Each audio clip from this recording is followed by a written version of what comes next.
ইকরা কিতাব আল্লাহ, জেনে নিন কোরআন শেখার সহজ উপায়। আসসালামু আলাইকুম ওয়া রাহমাতুল্লাহি ওয়া বারাকাতুহু। আলহামদুলিল্লাহ কাফা ওয়া সালামুন আলা ইবাদিহিল্লাযীনা ইসতাফা, আম্মা বা'দ। সমগ্র দুনিয়াব্যাপী বাংলা ভাষাভাষী যে সমস্ত ভাই বোনেরা প্যান ভিশন টিভির অনন্য আয়োজন কোরআন শেখার সহজ উপায় ইতিমধ্যে অংশগ্রহণ করে কোরআন শিক্ষার জন্য নিজেদেরকে অনেক দূর এগিয়ে নিয়েছেন এবং যারা উপভোগ করছেন এই বরকতময় আয়োজন, সকলকে আন্তরিক মোবারকবাদ জানাচ্ছি। সম্মানিত কোরআন শিক্ষার্থী ভাই বোনেরা, আপনাদের বাড়িতে, অফিসে, গাড়িতে, কখনো একটু ছোট্ট পরিবেশে, আপনার রুমে অথবা আপনার যেখানে যে অবস্থায় থাকুন না কেন, সুযোগ পেলেই আল্লাহ তাআলার কোরআন শিক্ষার এই পদ্ধতিটা আপনি একটু দেখে নিতে পারেন। দেখার সাথে সাথে আপনি আপনার কোরআন তিলাওয়াত যেমন শুদ্ধ করার একটি সুযোগ পাচ্ছেন, আর যারা আগে পড়ে ভুলে গেছেন তাদের জন্য রয়েছে কোরআন শিক্ষার অপার সুযোগ। আজকে আমরা একটি গুরুত্বপূর্ণ জায়গা নিয়ে কথা বলে সামনে আগাতে থাকব। আসুন, কোরআনুল হাকিমের মধ্যে যখন আমরা তিলাওয়াত করব তখন ৮টি হরফ এরকম পাব। শুনুন আরেকবার, ৮টি হরফ এরকম পাব যার উপর কেবল জবর হলে, খাড়া জবর হলে কিংবা দুই জবর হলে, জবর জাতীয় কোনো হরকত যখন আসবে তখন আমরা সেখানে সরাসরি আকার না বলে সেখানে শুধুমাত্র ওই অক্ষরের এককটা উচ্চারণ করব। আমি উদাহরণ দেয়া শুরু করলে আপনারা আমার সংজ্ঞার চেয়েও বাস্তবে প্র্যাকটিক্যাল আরও ভালো দেখতে পাবেন। আমরা সরাসরি একটু স্ক্রিনের দিকে নজর দিই। এবার দেখুন, অলরেডি বেশ কয়েকটা হরফ চলে এসেছে। এখানে আমরা 4টা হরফ দেখতে পাচ্ছি, খ, স, দ এবং ত। আসুন আমরা এই 4টা হরফ দেখে, সামনে কিছু শব্দ লেখা আছে, যেমন খ দিয়ে তৈরি করা হয়েছে খলিদু, খলিদু। একটু খেয়াল করেন, আমি কিন্তু খালিদু বলছি না, আপনারাও কিন্তু খলাকা বলেন, খলাক। এরপরে হুম ফিহা খালিদুন হবে না, হবে খলিদুন, খলিদুন। খাসিরু না হয়ে হবে খসিরু। এই জন্য আমরা চেষ্টা করেছি একটু ভিন্ন কালার দিয়ে এই অক্ষরটাকে মানে আইডেন্টিফাই করার জন্য। যে দেখুন সেখানে যে হরফটা আছে জবরওয়ালা, এই খ এর সাথে থাকার কারণে এখানে কয়েকটা শব্দ, আমরা 3টে শব্দ তৈরি করে দেখেছি। তাহলে খালিদু না হয়ে হবে খলিদু, খাসিরু না হয়ে হবে খসিরু, খাতিমু না হয়ে হবে খতিমু, খতামুন নাবিন। আমরা কিন্তু এই কথাগুলো বলি হয়তোবা ওইভাবে না বুঝে অথবা বুঝে বলি, আর আজকে স্পষ্ট প্রমাণ নিয়ে বলছি। এর হলো সদ, সদের উপরে যদি পেশ হয় তাহলে সু হবে, জের হলে সি হবে, কিন্তু যখন জবর হবে তখন সেটাকে সা না পড়ে আমরা সই বলবো।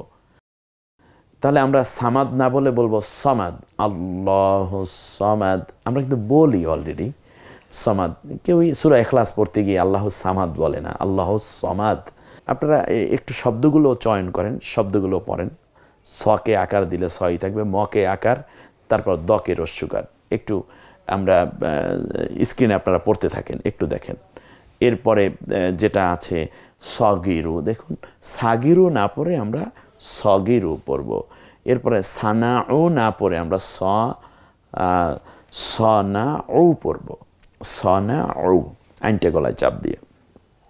দদ, এরপরে গয়রিল মাকদুবি আলাইহিম ওয়ালাদ-দাল্লিন। আমরা কিন্তু বলি, তাহলে দদের উপর জবর দাল্লিন বললেন না কেন? তার কারণটা জবর হওয়ার কারণে এটা এমন হরফ, এটাকে হুরুফে মুস্তালিআ বলে, ইস্তেআলার হরফ, যার কারণে আমরা আকার না বলে শুধুমাত্র এটাই বলবো, হরফের এককটাই বলবো। তাহলে দমিরু, একটু দেখুন চমৎকার করে, দমিরু। এরপরে কি হবে? দলিনু।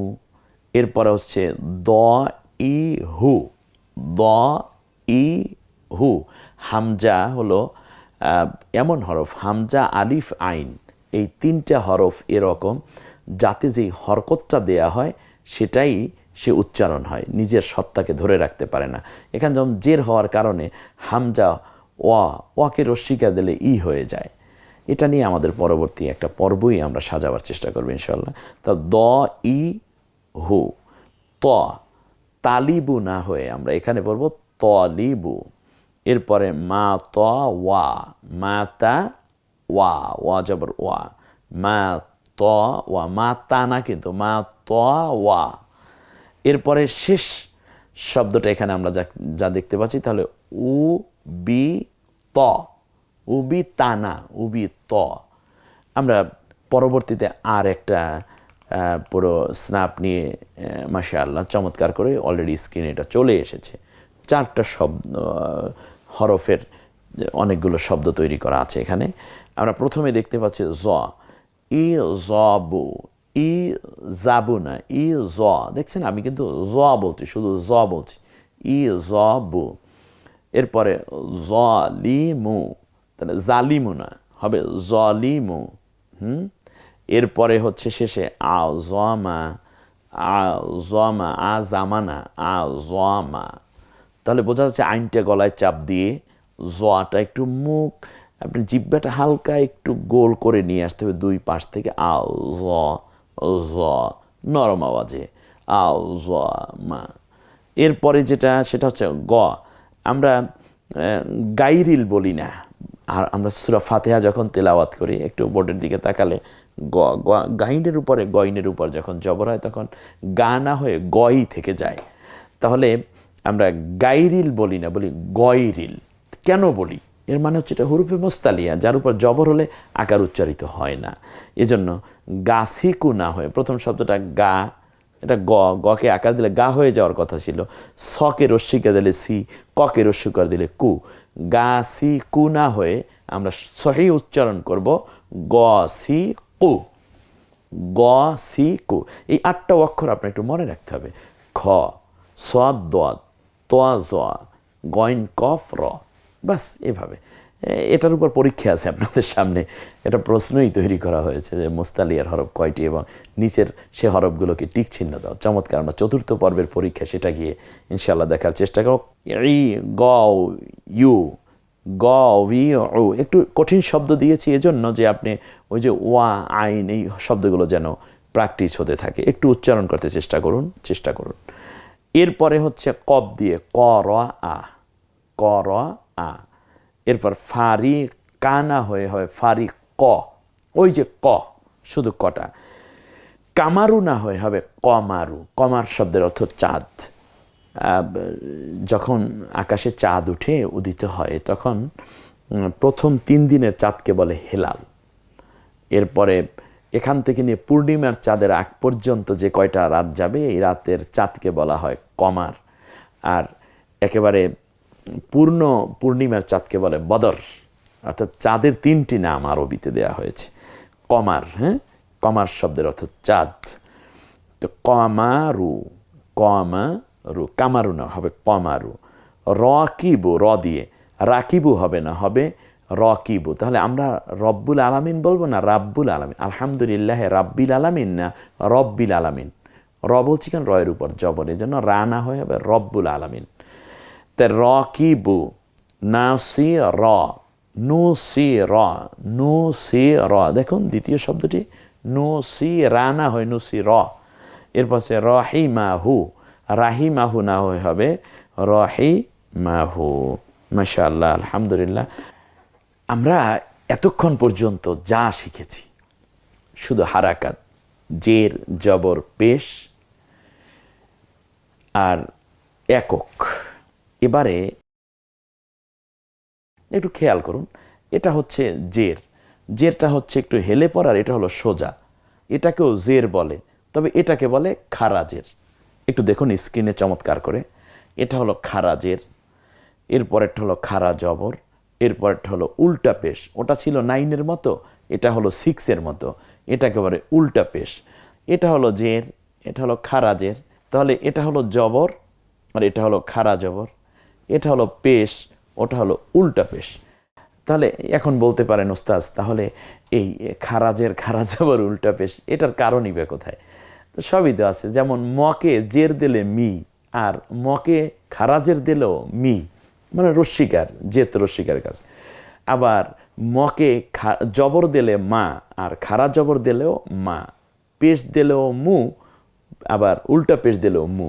তাহলে এটার কারণটা কোথায়? কারণ একটাই, সেটা হচ্ছে যখন খারাজের খারা জবর এবং উল্টা পেশ হবে, তখন আপনাকে এক আলিফ টেনে পড়তে হবে, শুধু এতটুকু ডিফারেন্স, আর কিচ্ছু না। কোরআন কত সহজ। আসুন আমরা এই জায়গাটা নিয়ে একটু কাজ করে দেখি তো কেমন হয়েছে। ইতিমধ্যে স্ক্রিনে আপনারা এটা দেখে ফেলেছেন। খারাজের দিয়ে আমরা 3-4টা উদাহরণ এখানে দেয়া আছে, একটু স্ক্রিনে দেখুন। আলিফের নিচে জের দেয়া, বার নিচে খারাজের দেওয়া, তায়ের নিচে খারাজের দেয়া, এগুলো দেয়া আছে। এ নিয়ে আমরা একটু এরপরে আবার একটু খেয়াল করুন, এই যে একটু আমরা টেনে দিয়েছি, ডট ডট ডট দিয়ে আমরা বুঝিয়েছি যে বা হয়, একটু বা হবে। যেমন মিমের উপর জবর দিলে কি হয়? মা, কিন্তু মিমের একক ম, তাতে আকার দিয়ে মা, কিন্তু যদি খারা জবরটা হয় তাহলে মা। মনে পড়ে গেল নবীজির ওই হাদিসটা। নবীজি সাল্লাল্লাহু আলাইহি ওয়াসাল্লাম বলেন, যখন তুমি তোমার মাকে ডাকবে তখন একটু কণ্ঠ ছেড়ে দিয়ে ডাকবে। রাসূল সাল্লাল্লাহু আলাইহি ওয়াসাল্লাম বলেন যে তোমার যে ঘাড়ের রগটা যেন দেখা যায়, একটু মোটা হয়ে যায়। মা, ও মা, মাগো। মাকে এমন করে ডাকতে হয়। দুনিয়ায় কত বদ সন্তান আছে, আল্লাহ ওদের মাফ করুন, হেদায়েত দিন, যারা মাকে মা ডাকে না। মা চায় আমার সন্তান আমাকে এভাবে ডাকুক। আপনি বৃদ্ধ হয়ে গেছেন কিন্তু আপনার মা আছে, আপনি বয়স হয়ে গেছে, আপনার মা আছে, আপনার মায়ের কাছে আপনি শিশু, এভাবেই ডাকুন, ও মা, মা, যেন ঘাড়ের রগটা মোটা হয়ে যায়, একটু উজারতা হৃদয়ের ভেতর থেকে যেন কথাটা বেরিয়ে আসে, মা ডাকটি। বাবাকে ওইভাবেই ডাকুন, এমনি করে করে। জেরটার সময় আমরা একটু একটু লম্বা করে ডাকবো, আর কিছু না, একালিফ টেনে বলতে হবে। এই পড়াটা নিয়েই মূলত আমাদের পরবর্তী কিছু অধ্যায় তৈরি করেছি আমরা। একেবারে আপনারা তাকিয়ে দেখুন যে একের পর এক যে কিছু শব্দ আমরা এখানে দিয়েছি, শুধুমাত্র হরফে খারাজের খারা জবর উল্টা পেশ দিয়ে দিয়ে এরপরে আমরা যেখানে যেতে চাই তা হচ্ছে আমরা যুক্ত হরফে কিছু জের জবর পেশের, খারাজের খারা জবর উল্টা পেশের ব্যবহার এখানে আপনার লিখতে হবে। এটা কিভাবে লিখবেন দেখেন, এখানে 2টা শব্দ আমরা অলরেডি চলে এসেছে, একটা হলো ব আর একটা হলো হ। বানাতে বলা হচ্ছে বি হি। আপনি বলুন তো দেখি, লিখতে পারবেন না? বকে রস্বীকার দেয়া আছে, হকে খারাজের দেয়া আছে, তাহলে জের থাকলে বিহি হতো, আর এখন বিহি লিখে হয়ের পরে আপনি একটু ডট ডট দিয়ে দিবেন, যেটা এখানে দেখানো আছে। তাহলে বিহি না বলে আমরা বিহি। তার কারণ কি? হয়ের নিচে খারাজের আছে। পরের শব্দটার মধ্যে 3টা বিষয় প্রায় চলে আসছে, যেমন মি, মকে রস্বীকার দিয়ে মি, একটু তাকান বোর্ডের দিকে, আমাদের স্ক্রিনের দিকে একটু তাকান। মকে রস্বীকার দিয়ে মি, ঝাকে আকার দিয়ে ঝা, আর নকে পেশ দিয়ে নু। ম, ঝ, ন, 3টা হরফ আছে এখানে। এখন মকে খারাজের দিলে মি হবে নাকি মি হবে? অবশ্যই মি হবে। ঝকে আকার দেয়া হয়েছে, খারা আকার মানে খারা জবর, তাহলে আপনি বলুন তো দেখি এখানে ঝা হবে নাকি ঝা হবে? ঝা হবে, এই জন্য ডট দেয়া আছে। নুকে যেহেতু স্বাভাবিক পেশ দেয়া হয়েছে, এই জন্য হরকতের উচ্চারণ তাড়াতাড়ি করিতে হয়, মনে আছে? অতএব নু, মি, ঝা, নু। এরপরে 2টা হরফ, 2টা উদাহরণ এখানে আছে, এই 2টা দিয়েই হয়তো আজকের পরে আমরা শেষ করার চেষ্টা করবো ইনশাল্লাহ। এই 23তম পর্ব। 24তম পর্ব হচ্ছে যজম শিক্ষা। যজম আর তাসদিদ শিখতে পারলে আমাদের পড়া শেষ হয়ে যাবে। ফাঁকে তানভিনটা শিখে নেব, হয়তো 2 মিনিটের কাজ ইনশাল্লাহ। এবারে আপনার উচ্চারণ করে দেখাতে হবে। স্ক্রিনে 2টা শব্দ চলে এসছে, একটা হলো য, খারা আকার দেয়া। বলুন তো দেখি, যা হবে নাকি যা হবে? যা। তারপরে লকে রস্বীকার দিলে লি, ককে আকার, মানে খারা জবরটা আমরা দেখাই দিলাম। এরপরে কা, কা দ, কারণ খারা জবর আছে। দালিকা কাও দ। দেখুন তো আপনি যা চিন্তা করেছেন সেটা এভাবে কিনা, একটু দেখেন একের পর এক সুন্দর জবাবটাও চলে এসেছে, মাশাআল্লাহ মাশাআল্লাহ। সা হাওয়া, এখানে এই দুইটা উদাহরণ সেটা এই জন্য আনা হয়েছে যে ছয়ের উপর আকার দিলে সা, আইনের উপর খাড়া জবর দিয়ে আইন জবর তারপর ইয়ে আছে। এক্ষেত্রে সামনে আমি যখন তিলাওয়াত শেখাবো তখন ইনশাআল্লাহ বিস্তারিত বলবো। সামনে শুধু এতটুকু বলে রাখি, আপনি যখন আরবি পড়তে যাবেন তখন আয়াতের মাঝখানে দেখবেন এমন কিছু হরফ আছে যেগুলোর উপর কিছু নাই, জের নাই, জবর নাই, পেশ নাই, খারাজের নাই, খারা জবর নাই, উল্টা পেশ নাই, দুই জের নাই, দুই জবর নাই, দুই পেশ নাই, জজম নাই, তাসদিদ নেই, শুধুমাত্র দিয়ে রেখেছে। এই রকম যখনই আসবে তখন আপনি বলবেন এই অক্ষরে কিছু নাই, আমারও কোনো চিন্তা নেই। স্লোগান মনে রাখতে হবে, এই অক্ষরে কিছু নাই, আমারও কোনো চিন্তা নাই। চমৎকার। কোরআনে হিসাব করে দেখি 4 ভাগের 1 ভাগ না পড়েই পাস, মানে 4 ভাগের 1 ভাগ অলরেডি এইরকম হরফ যা মাঝখানে লেখা এসেছে কিন্তু পাঠকের পড়তে হয় না ওই রকম। তাহলে সা ইয়া উচ্চারণ হলো না। হা ওয়া আমরা এ পর্যন্ত। পরেরটা হলো হকে আকার দিয়ে হা, ওয়ার উপর খাড়া জবর দেওয়ার কারণে ওয়া, হা ওয়া। আসুন আমরা একেবারে শেষ প্রান্তে এসে শুধু এতটুকু বলবো, আমাদের সাথেই থাকুন। খারাজের খারা জবর উল্টা পেশ, জের জবর পেশের মতোই কাজ করে, শুধু একালিফ টেনে পড়তে হয়, আর কোনো পার্থক্য নেই। এই কিছু প্র্যাকটিস, আর আগামী ক্লাসে ইনশাল্লাহ 24তম ক্লাসে আমরা তানভিন নিয়ে কথা বলবো, তারপর জজম এবং তাসদিদ।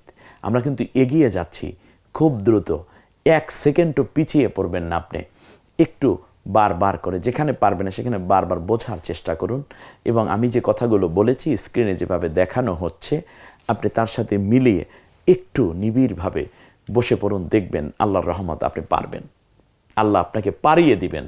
সে দোয়া আমি করছি, এবং আল্লাহ তাআলা আমাদের সকলকে কোরআনের সাথে বাকি জিন্দিগি যাপনের তৌফিক দান করুন।